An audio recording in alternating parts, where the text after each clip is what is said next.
Mark Foster Gage is the founder of Mark Foster Gage Architects since 2014. Prior to that, he was a founding partner of Gage Clemencow Architects from 2001. He is also a professor and assistant dean at Yale School of Architecture. His work has been featured in many places, some of which is the Museum of Modern Art, the Museum of the Art Institute of Chicago, the Venice Biennale, the Beijing Biennale, the Deutsche Architekturzentrum in Berlin, and published again in many both conventional architectural and non-conventional architectural magazines such as Vogue, Fast Company, the New York Times, Harper's Bazaar. You've been on PBS, Fox, MTV.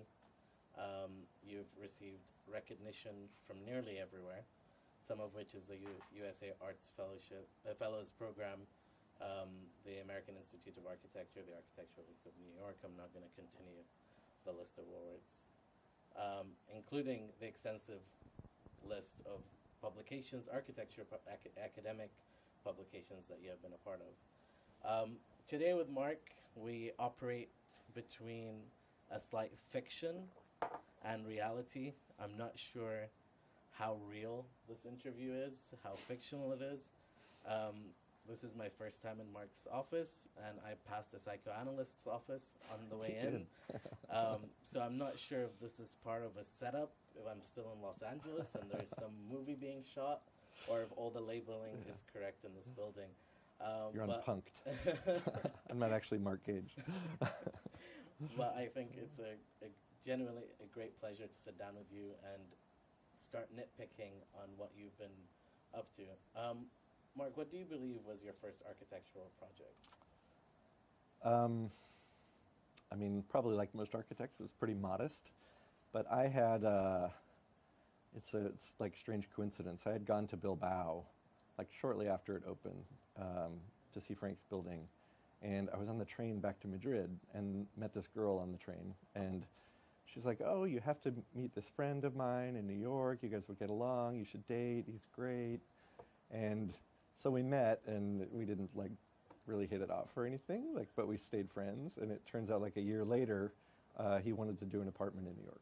So my first project was an apartment in New York that I randomly got on a train in Madrid. But the project was really like basically doing a stainless steel countertop for a one-bedroom apartment. It was like, you know, and I did these exquisite drawings, and it was just like a dumb stainless steel. But one thing I didn't realize was the thing that I had drawn was too big to get into the stairs up to the building, so they had to cut it in half and then take it up and repair it. So I learned a lesson on that. But my second project was funnier than that. It was drawing snowflakes for Banana Republic. They needed blueprints for an advertisement they were doing for winter sweaters, and they wanted to put them on these blueprints of snowflakes. So they hired me to draft some snowflakes in our office and print them out so they looked like blueprints. Yeah. That's amazing. My proudest moment, snowflakes for Banana Republic. Considering your first project and then moving on, how do you think you slowly developed your own niche or your own approach to architecture? Yeah, that's a good question. So before I went to grad school, I had a classical architecture background coming from Notre Dame, and I worked for Robert A.M. Stern for a while. And, you know, learning about classicism in school. I lived in Rome for a year. I worked for Stern. And then I just decided like classicism didn't have enough juice left in it for me to be really innovative. Like I was kind of like a naughty classicist and did things that were a little bit pushing envelopes. So I wanted to go back to school. And I went back to school, and this was at Yale, and I had Greg Lynn, the first studio he ever taught at Yale. This is like 2000, 2001. And for that studio, I won this prize called the Feldman Prize as a first-year student, which is really rare, but it's for basically the best design project in the school. So I got it as a first-year student. Everyone hated me. But Greg and I kind of started a relationship, and then a couple years later, he asked me to start teaching with him. So I taught for maybe six years or so as Greg Lynn's assistant at Yale. So I kind of have this, like, I'm like the, I don't know, unwanted child of Robert A.M. Stern and Greg Lynn. which is a weird combination. So I would say, like, my early work right out of the gates was hugely influenced by Greg. So it looks a lot like Greg's work, and it's all single surfaces. And, I was just trying to, like, learn the tools, really. And then I think it really started to deviate from that once we started to get into maybe higher levels of detail, higher levels of resolution, and we started to develop our own kind of ethic about design. And I would also say about that same time, a group of us, like myself, this is probably around 2006, myself, Hernan Diaz Alonso, David Erdman, Ferda Colatin, Michael Young, Tom Wiscombe, Jason Payne, we started forming our own little group. And I think that was important to my career too, because we weren't just reading the theoretical material that Greg and Jeff Kipnis were doing, Sanford Quinter. We started doing our own set of ideas, and we started writing as a group, and we're still writing now, and you probably know what we're into these days. But I think having that like formation of a school of thought was really important in helping me get my own feet as a designer, because it's not just like you come out of the world and you do someone else's work, which most people do, either in an office or outside an office, just because it takes a while to develop your own language. You can't just like start a new body of work without the ideas to propel it. So those guys and girls who I was really in heavy dialogue with at symposia around the world, at Yale, at other places, they were really like the explosive material that kind of pushed me out of the Bob Stern and Greg Lynn nest and forced me to kind of stand on my own feet. It's interesting that you talk about the tool, because it seems to be not a trend, but common now that people figure out the tool, or you develop the tool before you go into the idea, or develop the theory behind it. Yeah. Do you have an opinion on that now, considering that has been done for more than a couple of generations, but your generation started the concept of, like, Greg Lynn slightly, but then your generation was the first to look at the tool before the theory? Yeah. Well, that was, the amount of excitement among my peers coming out of school in the early 2000s, late 90s, like, we all got scooped up, by Ivy League schools because nobody else knew how to teach this stuff. And we were very lucky. It's not that we were a talented group, maybe we were, but it's that we were really the first generation that, like, Greg Lynn and Jesse Reiser and Hani Rashid had taught. And every school wanted one of these, like, digital guys. So we all got scooped up really, really quick. That was, like, super important in allowing us each to kind of establish our own footing and have a source of income to start our own practices. What was the specific question again? Sorry. The tool, the theory. Oh, the theory for the tool, yeah. So at that time, like, software programs were being pumped out, and there was a kind of arms race to learn new tools. So, like, Colatin McDonald was using blend shape, and Greg Lynn was using animation, and some people were using Softimage, and Hernan and I were using subdivision surfaces. And as soon as, like, Maya would launch a new plugin, like they did one for fur and hair, because they did that movie Monsters Incorporated. So Hollywood figured out to do hair. So, all of a sudden there had to be an architect who did hair, and Jason Payne, I would say, is probably the first guy on hair, So it was like we were fighting for these new tools as they came out, and there wasn't really, like, time to create a baseline. Like, you can't come up with a theory of hairy architecture before you start playing with this tool and know even what it's about. So it took us a while, and I think the loose theoretical position that we landed on was originally around 2007, I think, a show called Matters of Sensation, which was largely about affect and the kind of impact on a human beyond just the intellectual impact, like a kind of emotional or sensory impact. And that show, Matters of Sensation, was curated by Georgina Marcelo Spina, and it was at Artist Space in New York. And that was another key moment, because we kind of, like, took ownership of something. And the issue of Log that I guest edited with Florencia Pito was largely a product of that. Would you say now that you're the assistant dean at Yale, would you say that teaching the tool is more important than teaching the theory? Or what do you arm Yeah. a student with? Yeah, that's the question, right? There's no easy answer. So, yeah, one thing I've learned since teaching, I started in 2001 and I became an assistant dean in 2010. So I had a little bit some influence on the curriculum at Yale. Is that it's changed over time. Like what was really interesting, I think, when I started teaching in the early 2000s was teaching the tool, because nobody knew the tools. And we had to take these tools from other industries like automotive design, Hollywood special effects, industrial design. We're figuring out how to use them for architecture. And I think that was like a legitimate problem to solve. An architecture that was largely about technique.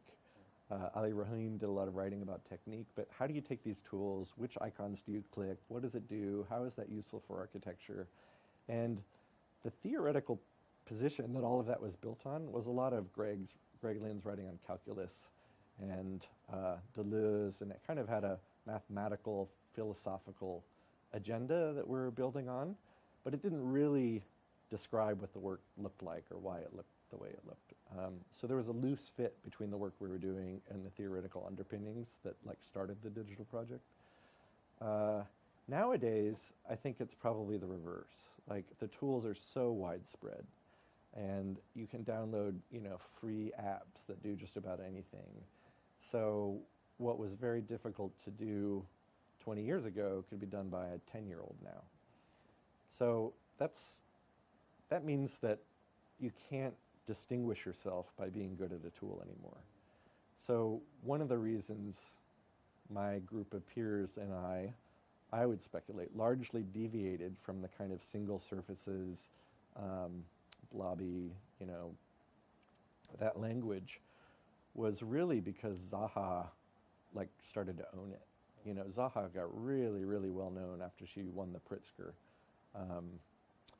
And she just got a ton of work and started building a ton of work, and it was all using single surfaces. And all of a sudden, we were looking at that work, and we'd been doing that work, a little bit before Zaha, probably messing around with those tools and stuff, but she just owned it. So whenever we were doing these projects, people were like, oh, you're just doing Zaha's work, even though we had really started messing with the tools before. So I think what we needed to do was realize that project of the single surface digital project had made its way into the world, and it was getting built, by Zaha. So there wasn't, I don't think, a lot of room for experimental innovation to happen in the way we were doing that.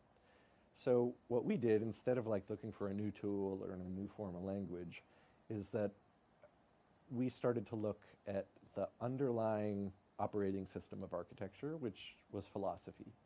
So that's when we really started to look heavily. David Rue was really instrumental in this, in looking at speculative realism, which started around 2007 in the philosophy world. I would say it started to pick up steam in architecture maybe around 2010 or so. And we started to just say, okay, the tools aren't getting us anywhere. What if we rewrite the theoretical foundation that the tools are built on and see what that produces as a kind of formal result? So I'd say we're all interested in form, but we weren't just interested in inventing a new style based on some new program, which is why I would say the architects that emerged from that moment of speculative realism and deep engagement with philosophy, it's why our work looks different. My work doesn't look like Tom Wiscombe's, doesn't look like Michael Young's, doesn't look like David Rue's. We're all doing different, really different formal projects based on a similar set of ideas, which I think is way more interesting because we're introducing this material kind of into the world. And I guess my office's contribution is that we started doing this language we developed called kit bashing that we used on a couple projects, and I've seen a couple giant corporate offices using that in some of their interiors and stuff. So, we've kind of moved on to kind of more, let's say, a different direction that we're working on some projects on now. But that ability to step back and not just look for a new style or look for a new tool or look for a new language or look for a new material was important. That it emerged from, like, it wasn't new software, it was a new operating system for the computer of architecture for us. That can go into many routes, but one of the things I think is interesting that you're mentioning is owning a style. Like Zaha owned it. Like that's the branding. That was her brand. I would say you're shamelessly branded and amazingly branded, and you've realized that that's a tool that many industries have used to progress within their fields, and you've realized that architects haven't really picked that up to try and get their foot ahead or through doors that weren't open for them. How would you kind of talk about yourself or the firm kind of in branding terms rather than in academic philosophical terms? That's also a good question. There used to be a really strict divide between, I would say, academic work, which was like pure and intellectual and anti-capital. Schools were really, architectural theory departments were heavily, heavily influenced by Marx and the critical project all the way up through, the early 2000s. So even like mentioning the word brand in school would get you in trouble. It was like a very naughty thing to talk about aesthetics, to talk about branding, to talk about images. The world has become a different place since then. So branding is a kind of part of everyday life. Like teenagers are interested in branding themselves through Instagram and Vine and whatever the kids are using these days. And I think architects did pick up on that, and that's probably what initially started this Starchitect phase, which really went out of favor around the recession because people didn't want to spend hundreds of $1 million for these incredible signature buildings that like bankrupt cities and stuff. So I would say the Starchitecture wing of the branding discussion kind of faded away a little bit. But I do think it's important to have a project. So we've been working, we've had a project in architecture, and it tweaks and changes, and that project has a particular type of result. And I would say we're interested in pursuing that project, but we're not really interested in having a brand like Levi's or something, that you recognize a logo and instantly recognize the building. Like I would say we have a direction, and it has a kind of formal sensibility that people relate to, and it has momentum, but it's not like we kind of developed a brand from scratch. But I do think that momentum and having a direction is important because a single practitioner can only do so much. Like you can only add so much to the discourse of architecture, and you can try to add it. You can try to not add it at all, which is, what most architects do. They just work in the world, solve clients' problems, get lead copper, buy a minivan, But there are architects who really want to stay engaged in discourse and move the discourse forward. And if you want to do that, you have to have a certain type of practice that's more focused. So we're focused.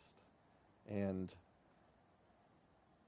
I would say we don't deviate from that focus, not because we don't want to go outside a brand, because we're just not good at that.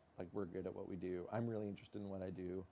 I have a, limited size office. We only take the projects that we want to do. We don't generally take projects that we have to do to keep ourselves afloat, which I know I've done in the past, which is kind of a drag. But I'm really interested in maintaining that intellectual life that ends up in the built project. And in order to do that, we stay within our lane.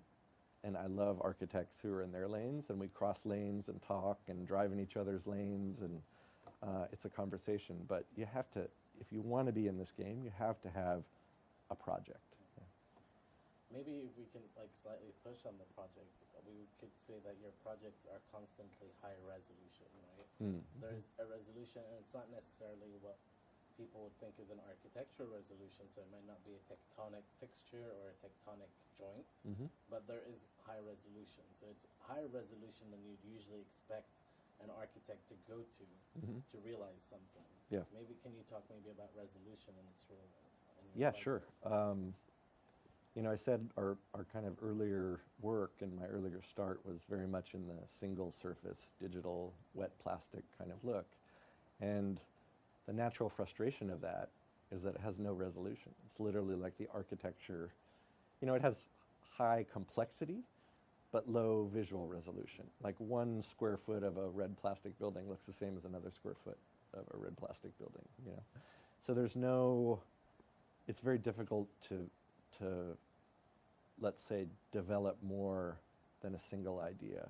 Like you walk closer to one of those buildings, it's the same as it was far away. Whereas you look at, say, a Louis Sullivan building, it looks one way far away, and you get closer, and it's a very different story.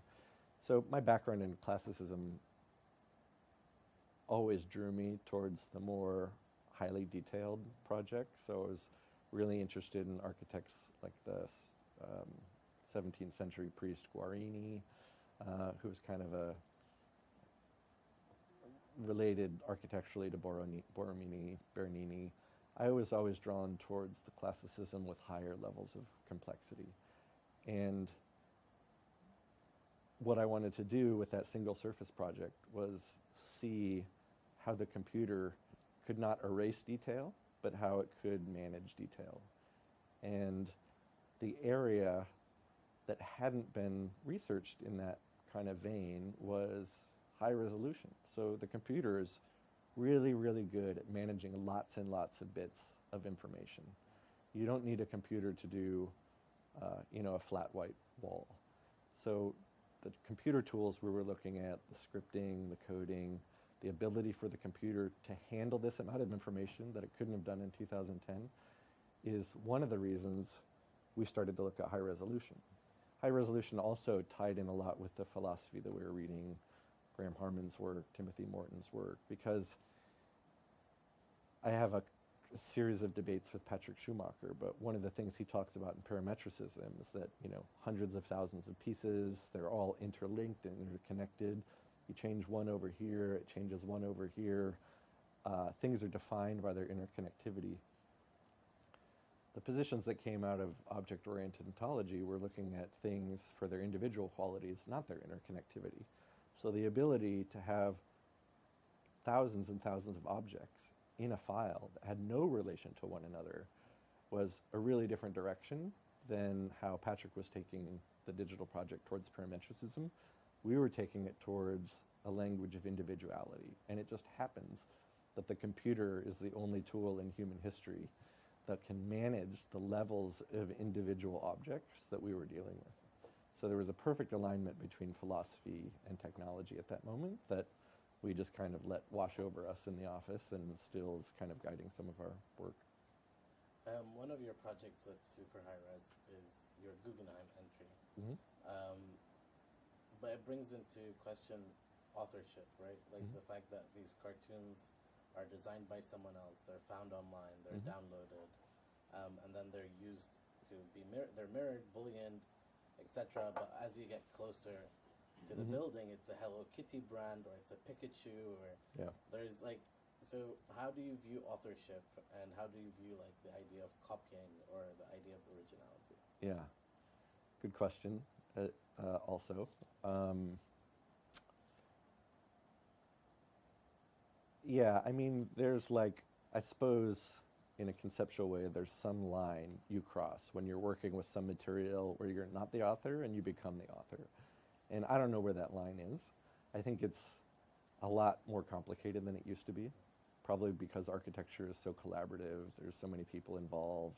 It takes so much more to get something interesting done than it does something simple. You just need to collaborate with like all sorts of disciplines and all sorts of people in your office. So that line of like, I am the author now that I've crossed that line, I am the author, very nebulous territory. Architects have been using found material for millennia. Like no one ever credits the inventor of the brick with using bricks, Architects have been, like there's a term in, like Italian called spolia, which is like using pieces of existing architecture in a building. So for instance, in a lot of Romanesque work, they would take old columns from Roman buildings, marble columns, and slice them up into little discs of marble and incorporate those into panels and flooring. So you always see a lot of circles and Romanesque detail work because they're reusing the pieces from before. So there's a long history of that type of reuse. I think that project was also a kind of, it's a hugely ugly project, and it was more of a theoretical exercise running through architecture than anything like we thought the world needed to be like this. But it was also a kind of tongue-in-cheek stab at like sustainability and recycling. So I was saying like this building is made out of entirely recycled objects. None of these objects was modeled originally. We were taking leftover objects from computers around the world that would never see the light of day and recycling them in our building. So it had that. There was a funny aspect to that project that I think was important for us to go through. I'd say a lot of our work is using a lot less found work. We're actually designing the forms themselves again. But yeah, I don't know where that line is, like, I am the author, I am not the author. It's a tricky thing these days. I think that leads to an interesting point that maybe is a taboo question of, is that then kind of your connection to how the Romans historically reused columns or parts of the building, and you using like a modeled Pikachu? Does that kind of start to reveal maybe that architecture does have an essence, or it does have an approach, if the same thing is happening at a completely different era? Yeah, good. You just asked me about the essence of architecture. One of the things I've learned or that I've developed an intuition about is that as human history has progressed, architecture has ceased to be about individual buildings and started to be about how people operate in the context of reality. So whereas a couple hundred years ago, people didn't spend every waking minute of their life, in a building, now they do. Like, it's very rare that people are working outside these days. So really, as my friend David Rue says, architecture forms the backdrop of what reality looks like. So we're literally responsible for the physical framework of reality. So an architect today can do a couple of things, but I think the most interesting thing to say is, okay, what is the reality we're in today? What is possible? What materials are available? As opposed to just saying, I like the architecture from this other reality in the 1980s, and just doing 1980s work, or I like the reality that Frank Lloyd Wright was in and doing Frank Lloyd Wright work. So my interest is in like fully engaging the reality of this moment and allowing the architecture to engage that, which is why I'm so against the kind of nouveau resurgence of postmodernism, because I think it's saying like this reality isn't as interesting as this reality was 30 years ago. We're going to play in this one. I think it's much more interesting to think about certainly there's certain attitudes, but I think history isn't the place where I'm interested in finding a lot of source material. I do believe in like having a healthy knowledge of precedent, which I do because it was like force-fed to me in school. But I think the real like joy of precedent is that it doesn't show you things to copy. It shows you things that have already been done before. So I see a lot of people thinking they're doing innovative work, but I can say, you may not be aware that, Henry LaBrousse did that, like centuries ago. Check out this project, in which case they're like, oh man, you can't be innovative without knowing what you're being innovative from, and precedent and history are part of that. So I look to history to produce a kind of momentum in the field, not to be a kind of source for picking stuff. Yeah. But that leads to an interesting question on the role of newness, right? Like how often does one have to reinvent themselves, or how often do you kind of have, in your, as you said in your words, like in your lane, how often do you kind of have to press the gas pedal, or how often do you kind of have to take an exit and say, okay, this one's kind of reaching a dead end, or the road is getting bumpy, I need to switch lanes? Yeah. What's the role of newness in what you do, and how often do you kind of have to shed off that skin to kind of... Well, that's the great thing about being an architect. You don't have to do it. Like, you can be an architect and just take what you learned in school and just like do it for the rest of your life, working for someone or starting a firm. And I would say that's the way most architects operate. There are restless architects that I would say, such as myself, that kind of go through the world and see opportunities and want to pursue them. Not because it's easy or not because it's profitable, just because we're restless. And I think probably the history of architectural innovation is the history of those people. You know, people aren't remembered for doing really good buildings. They're generally remembered for doing really innovative buildings. You know, like if you did the Farnsworth House today and it was really amazing, no one would give a crap. But the original Farnsworth House is significant because it was such an anomaly based on what it could be for. You think about how, you know, Mies was a classicist. You know, he was doing like rather conservative Tudor-ish houses. This student, God, I can't remember the name of it, and saw an opportunity with, you know, industrial production and a kind of ethos of modernism and just took it. He didn't have to take it. I'm sure he could have had a perfectly reasonable career doing Tudor-ish houses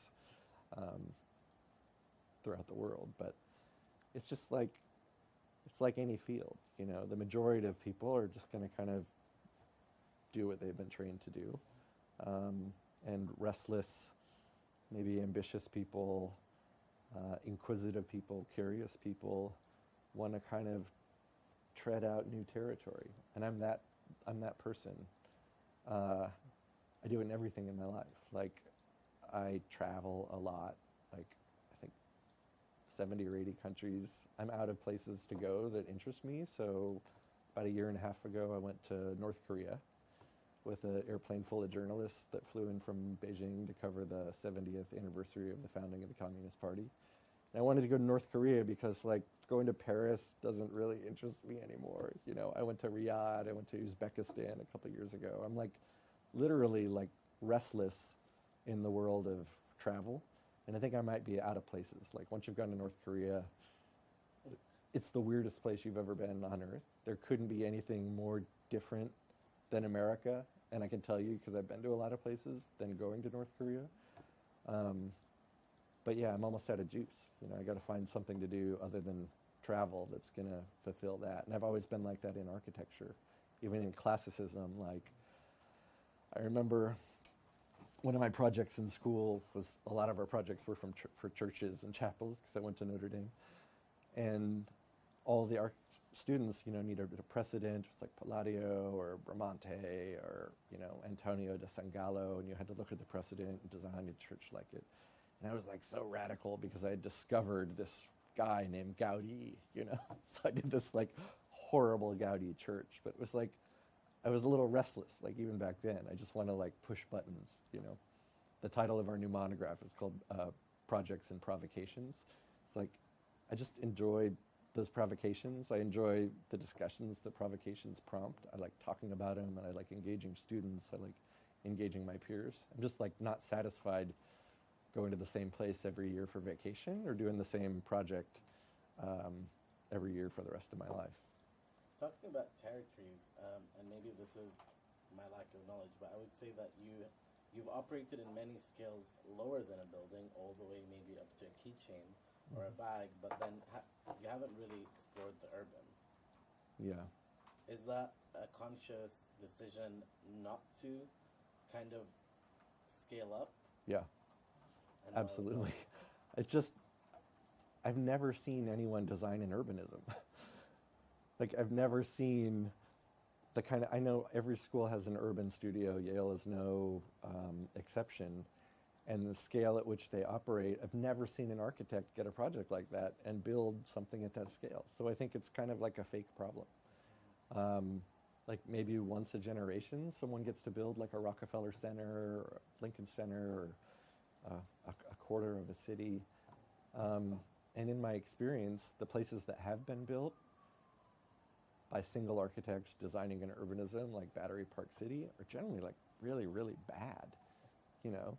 The best urbanism comes from centuries of diversity and conflict and like life and provocation, you know, and to get a kind of, you know, Zaha Hadid is one of my favorite architects in the world, and like I was in love with her as a student, and then we shared rides back and forth from Yale on occasion when she was teaching there, And I loved literally everything the woman had ever done except her urban work. It just looks like awful, like living in a plastic smooth city where all the roofs go up and form like one tall building. It's like, it just doesn't work.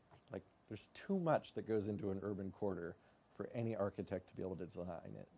And I'm the guy that's most interested in high resolution. And if I say that, it means you're sure as hell not going to be able to design it with low resolution. It's going to be super banal. So we've never designed an urbanism because I don't think anyone can.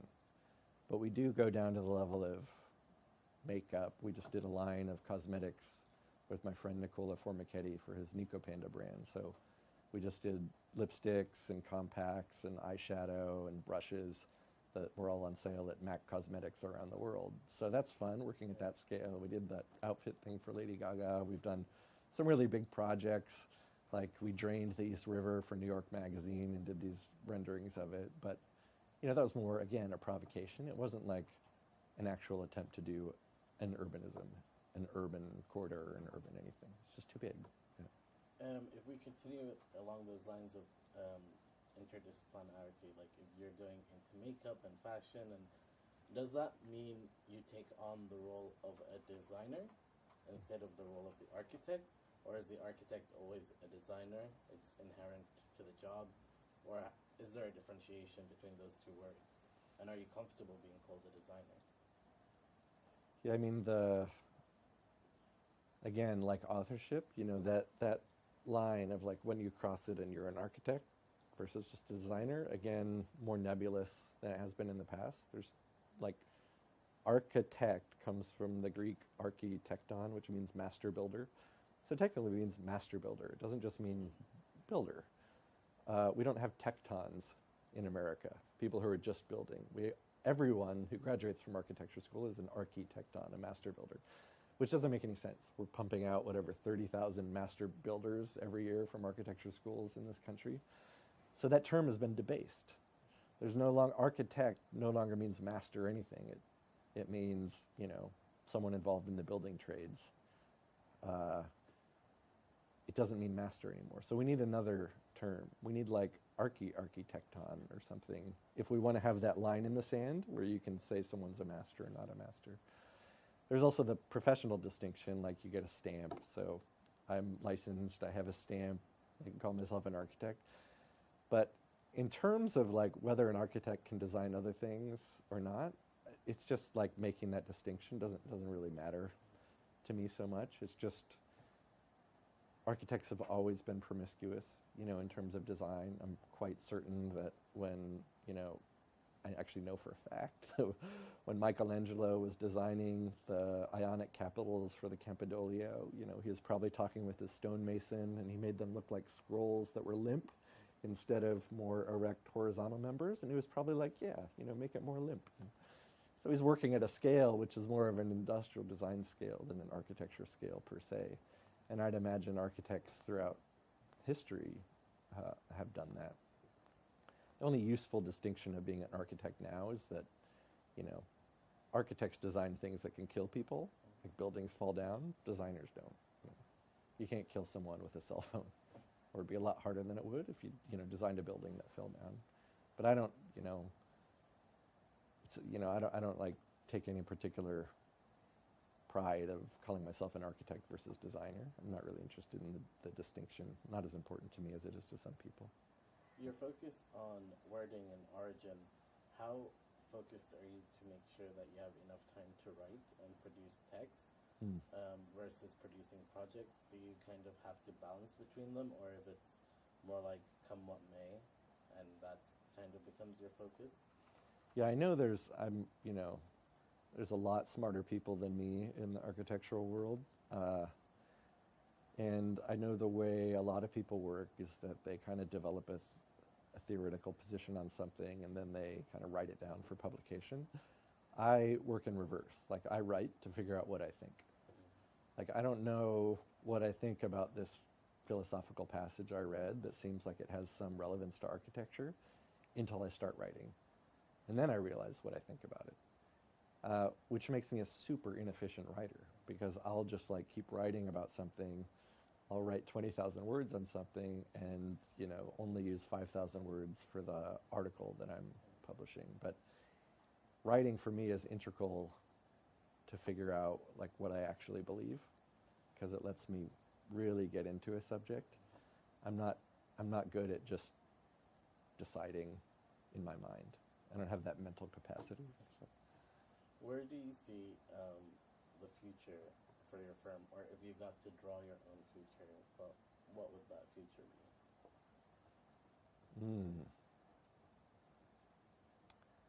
It's interesting because the architecture firmament that my career has been laid out on has changed dramatically.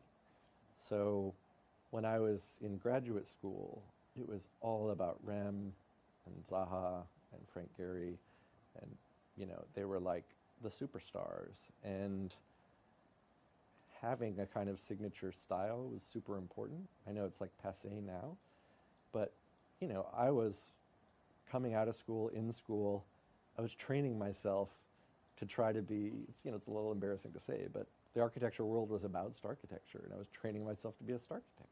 I was like interested in like forming a kind of body of work. I was interested in staying in academia and practice, just like Frank and Zaha and Rem had all done. I was interested in curating a kind of writing persona, writing in a certain way, and I was very conscious that that's how the world was. The world wanted key figures who were known for a particular body of information and a particular body of work. We just called them starchitects. The really well-known ones were starchitects. After the recession, that firmament of architecture totally deflated. So things now are much more about interdisciplinarity and collaboration and working across borders and teams of people, which is the opposite of starchitecture. So that change has produced a significant change in our practice, not because I said, oh, starchitect's over, I can't do that anymore, but just because that's what the world did. Like the world became more complex and interconnected, and software came about which allowed us to work with fashion designers because the software programs are so similar, So we can literally trade files, which is what we do with a lot of people working outside industries.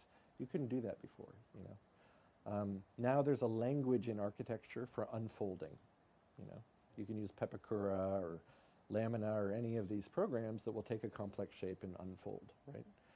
So in fashion design, they've been unfolding things for hundreds of years. Like, how do you make this shoulder? You have to anticipate how to get a flat fabric into a curved shape. Well, once the computer came along, every architect could take a flat panel of wood and carve it up and integrate it into a curved shape.